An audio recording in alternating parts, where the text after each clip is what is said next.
De los resultados, señores, de la presente pugna electoral dependerá el futuro de la República Dominicana, el destino de la República Dominicana en el futuro inmediato. ¡Este pueblo dijo ya! ¡Este pueblo dijo ya! ¿Y cómo es tu voto? ¿Y cómo es tu voto? ¿Y cómo es tu voto? ¿Y cómo es tu voto?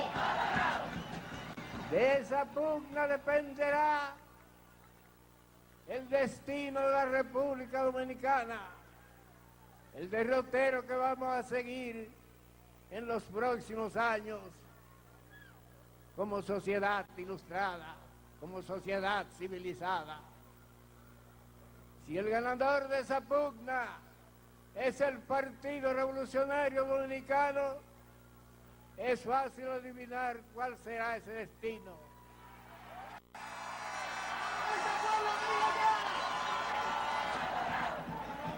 Se trata de un partido que sostiene cuando se halla en la oposición ideas radicales, pero que una vez en el poder se deja guiar por la rutina o por las ideas que imperan en el medio de un momento dado.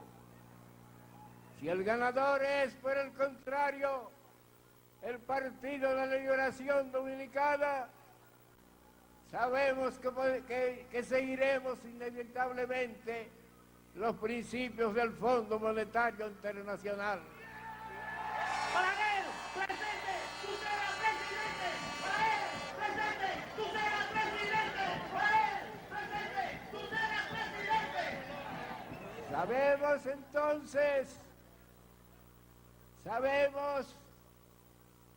que los intereses extranjeros prevalecerán sobre los intereses del pueblo dominicano. Si el ganador, en cambio, es el Partido Reformista, volverá con nosotros la verdadera reforma agraria.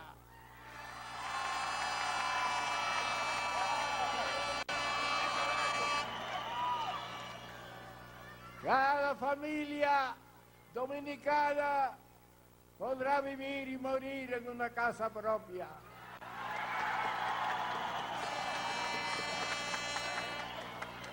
El campo volverá a florecer.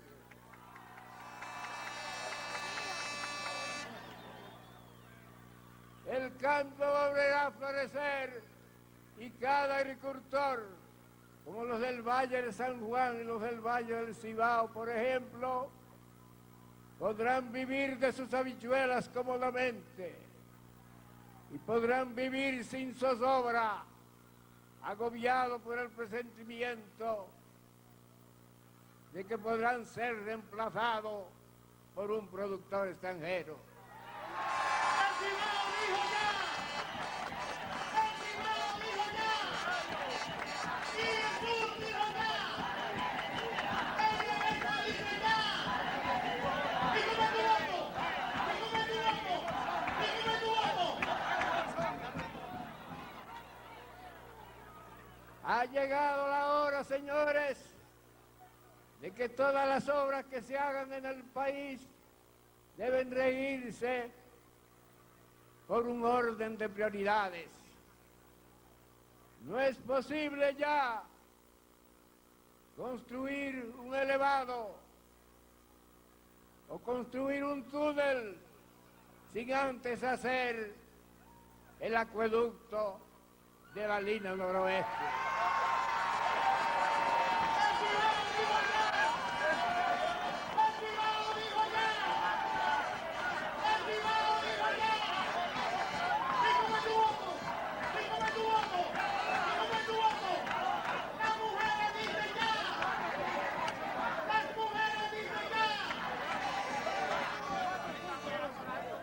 No es posible ya construir un elevado antes que construir un hospital.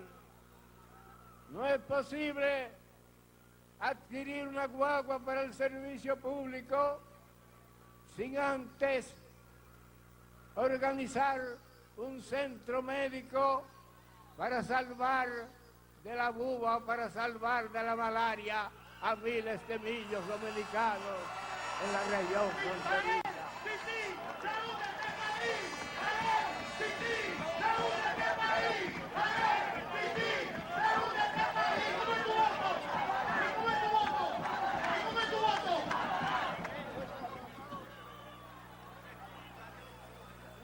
¿Cuál será, pues, el destino del país si llega al poder el próximo 16 de mayo el Partido Reformista?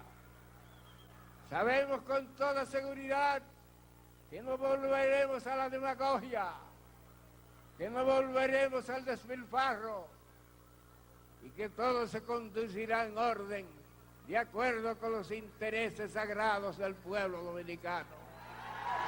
Joaquín Balaguer. El nombre evoca imágenes contradictorias. Para algunos, fue el gran constructor de la nación, el hombre que levantó un país de las cenizas del caos. Para otros, fue un político autoritario, un maestro del engaño, cuyo poder se mantuvo a través de la represión y el fraude. ¿Quién fue realmente este hombre diminuto de apariencia frágil, pero con una voluntad de acero? Joaquín Balaguer nació en 1906 en Villa González, Santiago. Desde joven, su vida estuvo marcada por la literatura. Un poeta, un intelectual, un hombre de letras que pronto se vería inmerso en el tumultuoso mundo de la política. La llegada al poder de Rafael L. Trujillo en 1930 cambió el destino del país. Y también el de Balaguer.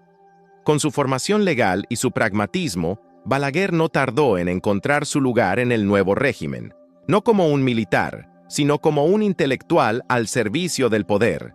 Se desempeñó en diversos cargos diplomáticos y ministeriales, siempre leal, siempre discreto. Un camaleón político que supo sobrevivir en la corte de un tirano. Su mayor prueba llegó en los últimos años de la dictadura. La situación es insostenible. El mundo nos observa. Debemos mostrar una apertura, una liberalización controlada. Es la única manera de mantener la estabilidad. La noche del 30 de mayo de 1961, el dictador cayó, y Balaguer, el presidente de la fachada, se encontró en el centro del poder. Supo maniobrar, prometiendo reformas y democracia mientras negociaba en las sombras. Pero su intento de transición fue frágil. La presión popular lo obligó a exiliarse. El discípulo de Trujillo había caído, pero no había sido olvidado. Desde Nueva York, planeaba su regreso. La República Dominicana de 1965 era un país fracturado. La guerra civil, la intervención militar de Estados Unidos, era un campo de batalla ideológico de la Guerra Fría. En este contexto, la figura de Balaguer resurgió. Con el apoyo tácito de Estados Unidos y un mensaje de orden y progreso, Balaguer ganó las elecciones de 1966. Su promesa: reconstruir el país no con ideologías, sino con hechos. Empezaba la llamada Era de los 12 años, y cumplió su promesa. Balaguer se convirtió en el gran constructor de la nación. A través de un vasto programa de obras públicas, modernizó la infraestructura del país. Carreteras, puentes, presas, escuelas, hospitales. Su visión era un país que pudiera sostenerse por sí mismo. También impulsó un ambicioso programa de reforma agraria. Se redistribuyeron tierras y se entregaron títulos de propiedad a miles de campesinos. Para muchos dominicanos, Balaguer no solo construyó edificios, sino que les dio esperanza. Pero este progreso tenía un alto precio. Para Balaguer, la estabilidad no era negociable. Durante los 12 años, su gobierno persiguió y reprimió a la oposición política, especialmente a la izquierda. Los derechos civiles fueron restringidos.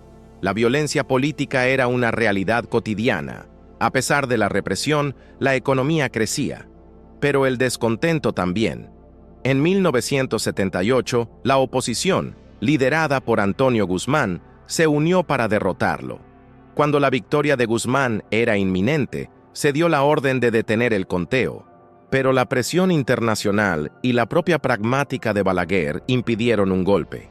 En un acto sin precedentes, Balaguer reconoció su derrota y entregó el poder pacíficamente. Fue su mayor logro democrático. Tras 8 años en la oposición, el Fénix resurgió. A sus 80 años, ciego y físicamente frágil, Balaguer regresó al poder en 1986. Su lema era simple: los viejos roban menos. Su segunda etapa de gobierno fue una obsesión por la obra pública. El símbolo de su gestión fue el imponente Faro a Colón, un monumento megalómano y costoso, criticado por muchos, pero defendido por Balaguer como un homenaje a la historia de la nación. Las obras eran su forma de gobernar. Balaguer entendía que las obras daban resultados visibles y tangibles. La gente veía un puente nuevo, una carretera nueva, y sentía que el país avanzaba. No importaba la corrupción, la pobreza o el autoritarismo. El cemento era la prueba del progreso. Pero su regreso estuvo plagado de acusaciones de fraude. Las elecciones de 1990 y, sobre todo, las de 1994, fueron un escándalo nacional e internacional. El sistema electoral fue puesto en entredicho. Bajo una intensa presión, Balaguer firmó el Pacto por la Democracia, un acuerdo que acortó su mandato a 2 años y le prohibió presentarse a las siguientes elecciones. En 1996, entregó el poder por segunda vez, poniendo fin a su última etapa de gobierno. Balaguer se retiró de la política. Murió el 14 de julio de 2002. Su funeral fue una demostración de su poder. Miles de dominicanos, de todas las clases sociales, salieron a despedir al hombre que había dominado la política del país por más de medio siglo. El legado de Joaquín Balaguer es una paradoja. Construyó un país moderno, pero con métodos autoritarios. Se le reconoce por haber impulsado el desarrollo, pero su sombra se cierne sobre la historia de los derechos humanos en el país. Fue un intelectual que se convirtió en un político de hierro, un hombre frágil que dominó la escena por décadas. Su figura nos obliga a una pregunta incómoda. ¿Puede el progreso justificar la falta de libertad? Balaguer fue un maestro en la construcción de puentes y carreteras, pero nunca pudo cerrar la brecha entre el progreso material y la verdadera democracia. Y en esa contradicción reside la complejidad de su legado.